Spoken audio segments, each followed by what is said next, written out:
Hello everyone and welcome to my channel. Well, today I'm going to explain to you guys differences between bypass kit, how it works, if it does anything or not, and you're going to make a decision if you need one or not. And then we're going to cover CP3 to CP4 or CP4 to CP3 conversion. Many people are converting CP4 to CP3 because reliability, but there is a catch to it, just like with anything else. You gotta know the facts, otherwise you can get burned.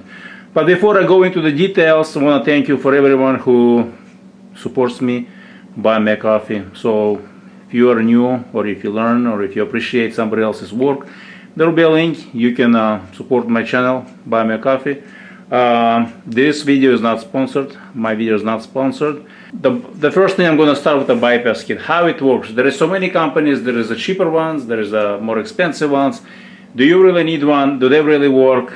Well, on your right side, yellow can, diesel fuel. So the way it works, you have a fuel tank, diesel fuel tank. With a pump, it goes to one filter. It goes to the filter, the fuel is being filtrated, and then it goes to another filter next to the engine. So now this filter removes water and big chunks of debris. This filter filtrates more fine filtration to remove anything that filter did not filter out. And then from the filter it goes to CP4.2 because bypass kits right now are available for PowerStroke engines. So this is the CP4 field, as you can see. How it works, so basically on any trucks these days you can either have two fuel filters or one filter. On this particular case with a bypass kit, so once the fuel comes in, on a CP4.2 or any pumps, you have a inlet supply fuel that comes to the pump itself where it gets pressurized to feed the injectors, and you have a return. Any extra fuel gets sent back to the fuel tank. So you have from the CP4 pump, you have high pressure side. Once the fuel comes in, it gets pressurized. It basically the CP4 works like a compressor, like a twin cylinder V-twin compressor or single unit. It pumps the fuel to the point where it becomes high pressure. These are the ports. It goes to the fuel rail, and then from the fuel rail it goes to injector. So this is a diesel injector, and from here, from this injector, any extra fuel, it gets sent back to the tank. Any extra fuel. So fuel coming out from the CP4 pump is extremely high pressure. If you notice, no one puts anything between this, the high pressure output, and the injector, unless there could be a there will be a common rail where it connects, and then from common rail it gets connected to the injector.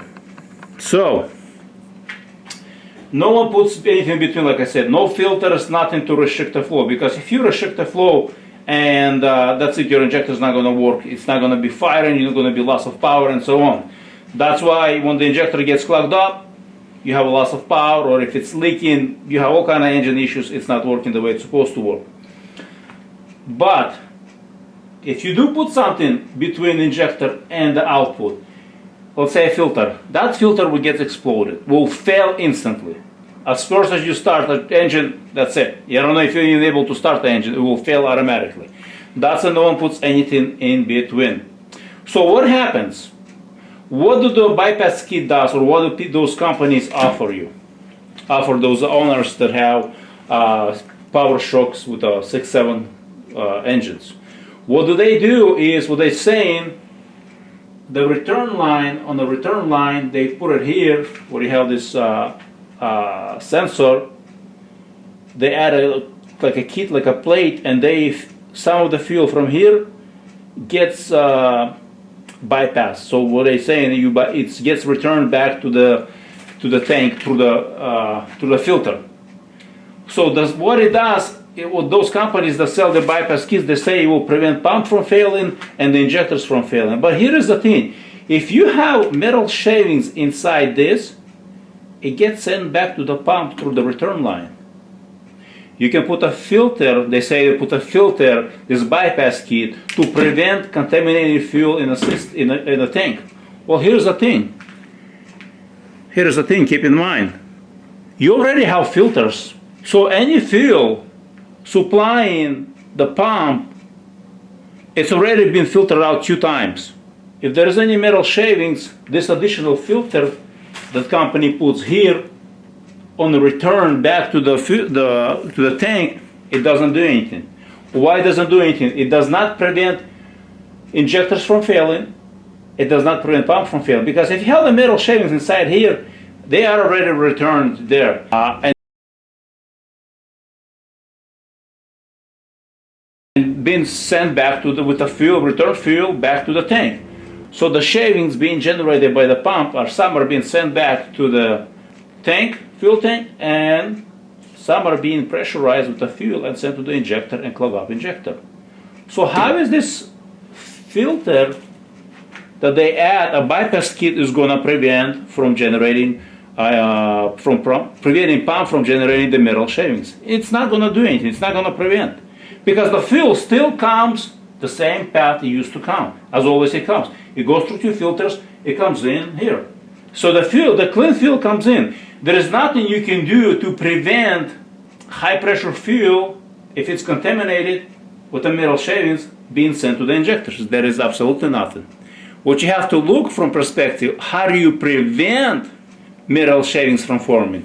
That's where the question should be asked. What causes the metal shavings? Not how to circulate them and then still send them back to the injectors and destroy the pump and destroy the injectors. Why metal shavings form on the inside of the pump in the first place? Lack of lubricity. I want you guys to take a look on the screen. The diesel fuel, the baseline, the fuel itself, in many states does not even meet the specification for the diesel fuel standards, ASTM D975. You know, it doesn't even meet the requirements. And then automotive engine manufacturers have their own testing or have their own standard. It doesn't even meet their own standard. Look at those numbers. For the fuel standards, it's 520. A scar should be 520 microns below 520. Look at the fuel, the blue line, 536, 535, 540, 551. It's crazy. The fuel does not meet the requirements, and you expect a CP4 to last? Well, it's not going to last. Lack of lubricity. It's like running an engine on 0W16 diesel engine. You think that, let me ask you, diesel owners, how long your engine will last if you're going to use 0W16 oil? I'll be surprised if you last 20,000 before failing. There you go. Expecting same thing from CP4 pump, using a fuel that does not even meet the requirements for the fuel. And then the engine manufacturers have their own specification. It has to be a scar of wear, it has to be 460 microns less below 460. Look how many fuels are actually less than 460. The blue lines, none of them. They don't even, the fuel does not even meet that standard. And then if you look at it if you add diesel fuel additive, now fuel becomes at a point where it meets the specification and prevents pump from failing prematurely. So that's the solution. Solution is not to install the kit, but if you want to install, you know, at the end of the day, it's your money, you're the owner of your diesel. You can install the kit, but does absolutely nothing. So how? Because it's not going to prevent this from failing, being clogged up with the metal shavings. The kit's not going to prevent pump from generating metal shavings. Where do they install the filter? On return. It's kind of useless. I know you guys will ask me, what fuel additive should I use? What fuel additive should I use to prevent pump from failing? You know what? Even CP3 pumps fail. due to lack of lubricity and lack of not changing filters enough. My recommendation, do not follow factory recommended fuel filter change intervals. Filter is cheaper than one trip to the shop for fuel system related. And when you change the filter, inspect on the inside, you know what I mean, see what comes out. Any metal shavings, you know what I mean. If you notice there is a big chunks, maybe it's time to get the pump replaced before things start failing, you know what I mean. If it fails down the road, now you are stuck paying for towing and repairs. If you can get it down sooner, you know, do preventive maintenance. Use additives. Here's a good example. All-in-one. It cleans, lubricates, anti-gel, and cetane. It gives you more power. It burns more, diesel burns more completely. And then you have another company. These are two companies that I recommend. Same thing. The difference is, you know, the major, well, I shouldn't say major difference, but there is some difference in the bottle. This is easier to add. This is, you gotta, you know, this bottle treats 100 gallons. Very impressive, high concentration. But adding, it's much more trickier and harder. This is, look at the design. It helps you if you have a capital system, you know what I mean. You just dump the bottle, and this bottle, just this bottle, you know what I mean. There's bigger bottles you can get. You can get in any size pretty much you want, either of these companies. So that's your call, which one to use. So I'll be doing testing, not sure when, working on a test rig for diesel, and that's something will be in the future, maybe in a month, maybe less, maybe more. We'll see how things go for me. So this wraps up for bypass kit. If you have questions, ask me in the comment section. Next thing I'm going to cover is conversion. When people convert from the famous CP4 to CP3, things to know. This is a CP3 Bosch pump.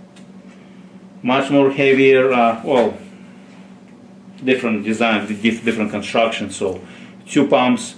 Company that developed the kit, one of the major companies, I'm not going to mention their names, they say that they're former engineers at a Bosch and Cummins engine. Well, here is the thing. Do you really want to buy from these companies who developed originally CP4 pump, now a CP3 conversion kit, or CP4 conversion kit, whatever the terminology? Well, the same company that developed this kit, well, the same engineers that developed the kit, now they're selling this conversion to CP3. It's you know what I mean. That's one of the things you want to ask yourself: do I really trust? Keep in mind something that I want to share that not many people are aware. Those companies that sell those kits, CP4 converting to CP3 conversion, CP3 itself is not a stock pump anymore. I'm going to show you on the screen, because stock pump CP3 rotates 1-to-1 ratio.